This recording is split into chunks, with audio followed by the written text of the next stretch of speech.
What's going on, YouTube, and welcome back to Goal Line Hockey. It's your boy Kevin Forte, and today we are taking a look at the Carolina Hurricanes.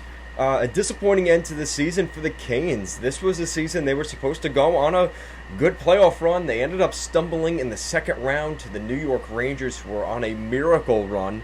Really not much to explain it, and this is kind of my elimination video, I guess, for the Hurricanes, but really, it comes down to what we're going to talk about is the offseason for the Hurricanes. They have a couple of big guys on their team that are pending unrestricted free agents, which means they are due for a new contract this summer.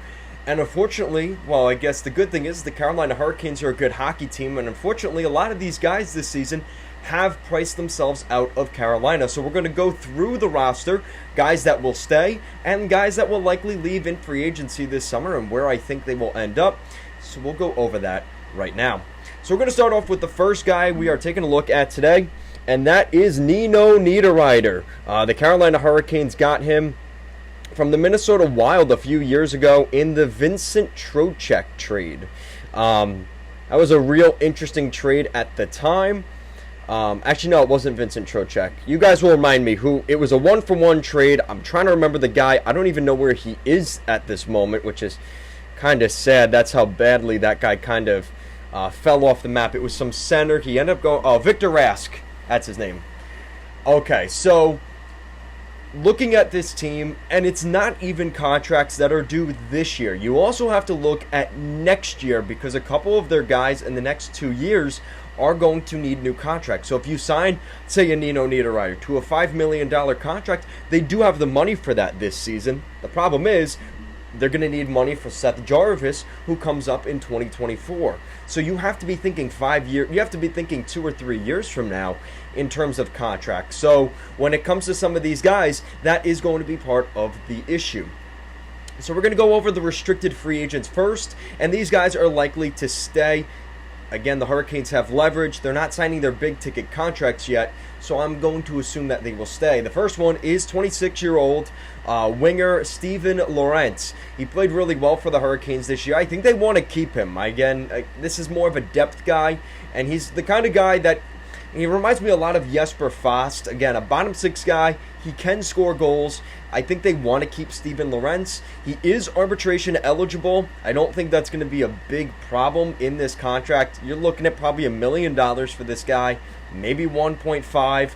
But Steven Lorentz will probably be back in Carolina next season. No concern there. Martinoook, his contract also comes off the books this year. He is a restricted free agent. He's 23 years old. He's probably going to get a bridge deal, probably a 3 or 4 year bridge deal, and that allows them to maybe sign him again when his big ticket comes up. The only problem, so the good news is they're probably going to get him on a lower cap hit in this contract. And again, he's not arbitration eligible, so it does give some leverage to the Canes. The only problem is, in 4 years from now, that would lead him till 26, 27, which would lead him straight into unrestricted free agency. So that is the one downside to the potential of that contract, which I'm expecting. Unless they sign him to an 8-year deal, they give him the money right now, and then they don't worry about it in the back end when he's 26, 27. That'll take him till he's 30, 31. That's great. The only problem is, again, now you're signing that bigger cap hit right now, which maybe Carolina can't afford. So now we're moving into the unrestricted free agent guys. Max Domi, I don't think he'll return to Carolina. I think he's going to end up going to Europe, honestly. Let me know what you guys think. Should they keep Max Domi? I think he's kind of a wild card. Again, if he's asking for $1 million, I think they will try to keep him. He seemed to be a better fit in Carolina than most of the other teams he's been with recently. But again, I just don't think it's going to work. NINO Niederreiter, again, we already mentioned him a little bit at the top of the video. NINO is probably going to hit the UFA market because of Martinoook, guys like Seth Jarvis coming in, and now they've got guys like JESPERI, KOTKANIEMI. I just don't think they need NINO Niederreiter. Now, that's not saying he won't be missed, right? NINO is a great player for the Hurricanes. He scored a lot of goals in his time with this Canes team. He's a former 5th overall draft pick. back a long time ago for the New York Islanders. He's a really good hockey player. This is a guy that's definitely going to score you 20-plus goals a season. Really, really good hockey player. I really do like NINO NIEDERREITER. I do think he will be leaving the Canes this year, though. Derek Stepan at 31 years old. He might stick around, but again, the Hurricanes have some depth. And down the middle, you do have some guys that I think maybe Derek Stepan isn't a necessary guy. Again, it more comes down to, does Stepan want to stay for a cheaper contract? Very similar to Max Domi in that regard. I think it's going to be more. I think Stepan's a better fit with the Hurricanes. But if he's willing to take a $1.5 million per year deal, I could see Derek Stepan returning. And then Vincent Trocheck, 28 years old. He's one of the really more underrated, I would say, second, third line centers in the National Hockey League. As an Islander fan, he reminds me a lot of Jean-Gabriel Pageau. Very talented, second, third line center. Maybe doesn't get enough credit for what he provides to his team just because he is on a depth role in just such a stacked center core in Carolina. But if he leaves and goes to the free agency market, becomes a top 6 center somewhere, he could be a really nice add somewhere. And, you know, it was always puzzling when the Panthers got rid of him at that trade deadline and they traded him. It did seem a little bit odd. And that trade kind of came back to backfire on the Panthers. Vincent Trocheck has been very, very good for the Hurricanes. But again, I do think he will hit the open market. I think he has priced himself out of Carolina. Next year is going to be really a big year for the Hurricanes in terms of their defense. Brady Shea, Brett Pesce, and Jalen Chatfield, who was originally from the Vancouver Canucks. They will all be coming off the books in 2 years from now, in 2024. But that might be good because Brady Shea's $5.25 comes off. That's going to help alleviate some cap. Brett Pesce's $4 million comes off. So they are going to have some flexibility there.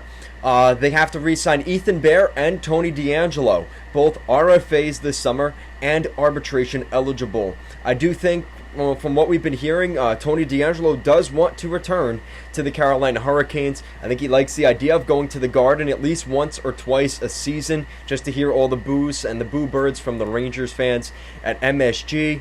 I think he wants that. He does have that vengeance kind of mentality with the Rangers.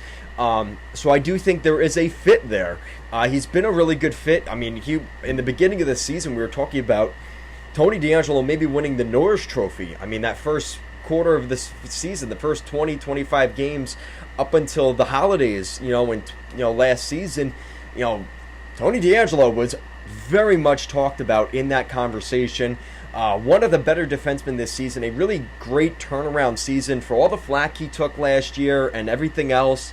Well deserved, but he did take some heat, and he wanted to prove the league wrong, and there was some motivation behind that, and I think he really, again, I am inspired by stuff like that. I did like seeing that for him, so hopefully he does return to Carolina. And then you have some UFAs this summer, some veteran defensemen, Ian Cole and Brendan Smith. I wouldn't be surprised if they let both of them go. Nothing against those two guys, but I think they were one of the weaknesses on this blue line. You look at the other guys on this group, they're actually pretty talented, and they're quite quick.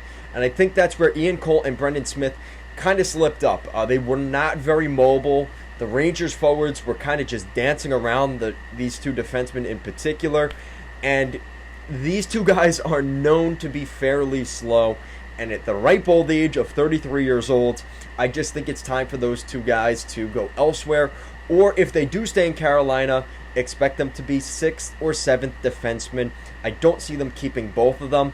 Honestly, I wouldn't be surprised if they got rid of both of those guys. It just makes sense.